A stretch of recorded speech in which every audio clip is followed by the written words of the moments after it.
గట్కేసర్ పురపాలక సంఘం చైర్పర్సన్గా తిరిగి కొనసాగుతున్న ముల్లి పావని చెంగయ్య యాదవ్ గట్కేసర్ మున్సిపాలిటీ చైర్పర్సన్ ముల్లి పావని చెంగయ్య యాదవ్పై 12 మంది కౌన్సిలర్లు కలెక్టర్కు ఇచ్చిన అవిశ్వాస తీర్మానం నోటీసుపై బుధవారం మున్సిపాలిటీ కార్యాలయం నందు ఆర్డీఓ ఆధ్వర్యంలో సమావేశం ఏర్పాటు చేయగా ఇట్టి సమావేశానికి కౌన్సిలర్లు ఎవరూ హాజరు కాకపోవడంతో అవిశ్వాసం వీగిపోయిందని కీసర ఆర్డీఓ ఉపేందర్ రెడ్డి తెలియజేశారు. అవిశ్వాసం వేగిపోవడంతో తిరిగి చైర్పర్సన్ ముల్లి పావని చెంగయ్య యాదవ్ కొనసాగించడంతో ఆయన వర్గీయులు హర్షం వ్యక్తం చేశారు.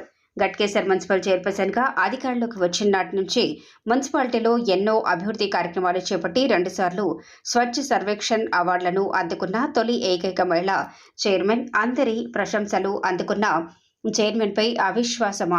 ఈ కార్యక్రమంలో మున్సిపల్ కమిషనర్ అధికారులు పాల్గొన్నారు. గట్కేసర్ మున్సిపల్ కార్యాలయం వద్ద 144 సెక్షన్ ఏర్పాటు చేసిన డిఐ శ్రీనివాస్ ఆధ్వర్యంలో గట్టి పోలీసు బందోబస్తు ఏర్పాటు చేసి ఎలాంటి అవాంఛనీయ సంఘటనలు జరగకుండా ముందు జాగ్రత్తలు తీసుకున్నారు.